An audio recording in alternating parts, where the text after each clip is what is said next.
Alex Bowman's got a new ride next year. Goes from the 88 to the 48.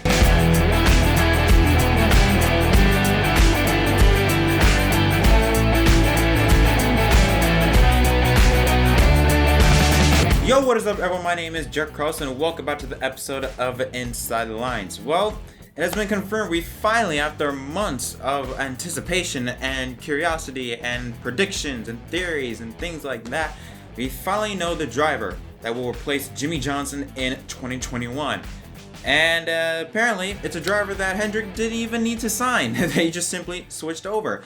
Alex Bowman, who driven the last 3 years at Hendrick Motorsports from 2018 to 2020, that'll end this year. He's driven the past 3 years driving the 88 car when he replaced Dale Earnhardt Jr. Well, now he's going to go and replace Jimmie Johnson in the 48 car Ally Chevrolet in 2021. Now, this move, in my opinion, I was not surprised. I think we've theorized for a quite long time that there were a number of possibilities that could take place. Number one, they could possibly shut down the 48, which in my opinion I thought that's impossible because Ally's already covered the 48 car. There were speculations that saying even Larson could replace Jimmie Johnson. That was a big favorite. But there was also a possibility that Bowman could go to the 48 and shut down the 88 team. Remember, since Nationwide left, I think it was at the end of the 2019 season when Nationwide left, for 2020, Hendrick had to come up with a new way to enable to fund the 88 for the entire season. They had to go through Chevrolet accessories and a few race deals with Valvoline, and I think Lumnar, or that paint scheme that they ran with the orange and red with the blue 88 number. I think they ran that at Vegas. They had to go through a lot of different sponsors in order to fill in the entire season. And the question was, is Alex Bowman going to be able to get new sponsorship to help fund his ride for future seasons? Well, I mean, he's going to go to the 48 car, which Ally just signed an extension deal with the 48 team, I think, till 2023. So that ride is covered for the next 3 years. Now the question is, now that Bowman is going to go to the 48 car, what is going to happen to the 88 car? Well, again, I think two things are going to happen. Either in 2021, they're going to go to a 3-car team, or you're going to have a driver to replace that spot. Who could it be? Well, I have it down to 2 drivers, Eric Jones and, of course, Kyle Larson.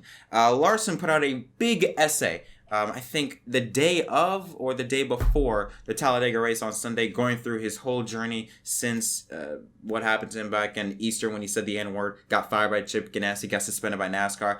I'm not going to go through the entire essay mainly because I just feel like it's just not necessary. I already made my point about why I think Larson should return to NASCAR. I already went through all the stuff that he did during his journey. The essay sort of just reiterates what I already said earlier on, so that's why I'm not going to really dive into it. But if you want to check it out yourself, I'll leave a link in the description down below. It'll go to Kyle Larson's website where he posted the full essay called Kyle Larson Lessons Learned. But I will say it was a powerful essay. It was a powerful essay. It was very interesting also the fact that NASCAR put it on their social media pages. If you go on Twitter right now, they have an article link that talks about Kyle Larson and his journey back, or at least his journey since what happened to him in that iRacing live stream event back in April. They posted on their Twitter page. So that makes me believe, okay, they are in the process of reinstating Kyle Larson. And there was this report that came out that Chevrolet, NASCAR, and Larson were at an event from the Urban Youth School, I think a few weeks ago. All 3 of them were in the same event. So for sure, they probably had some talks.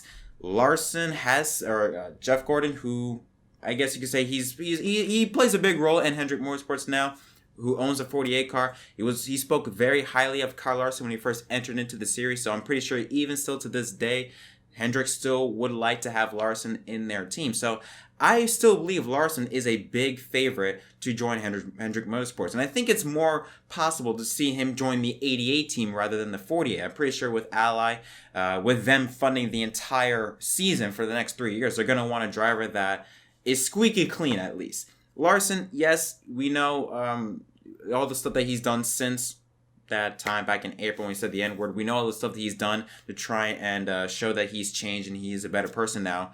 I still don't think Ally is ready to make or to take that risk to bring in a driver that said the N-word.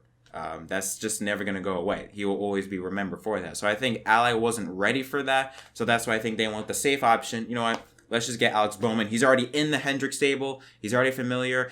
He works in the 48, 88 shops. I think it would just make more sense to just put Bowman in the 48 rather than getting just a brand new driver. And I think on top of that, you have to understand that Bowman, he has not been bad at Hendrick. He has run pretty good. I'm surprised he actually is still even in the running in the playoffs. He's inside the round of 12 right now, so he's not bad. I mean, he's had a pretty solid season, at least since the playoffs started. He ran really good at the beginning of the year, had a massive fall off near the middle, and now starting to pick right back up when he needs to start performing, and that's in the playoffs. So I don't think it's a bad option that Ally, or at least Hendrick, went with Bowman to go to the 48 car. Let's be honest, it was Ally's decision.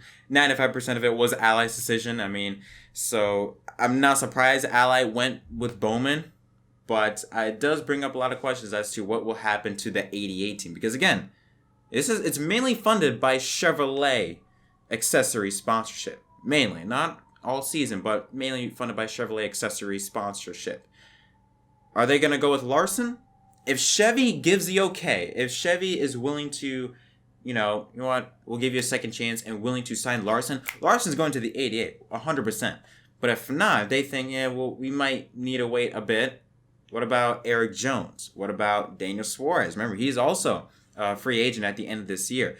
There's still a lot of drivers. So how about maybe Clint Boyer? Remember, it's not been confirmed whether he's going to stay as Stewart-Haas at the end of this season. There's still a lot of drivers on the hot seat. And silly season, again, it's just going to get crazier and crazier as the year goes on. But yeah, that's all we got for this episode of Inside the Lines. Guys, again, if you want to watch the full Kyle Larson, I guess my opinion on him, giving him a second chance, click the card again on the top right of your screen. I'll leave a link also to that video description down below, as well as the article or the essay that Larson posted on his website.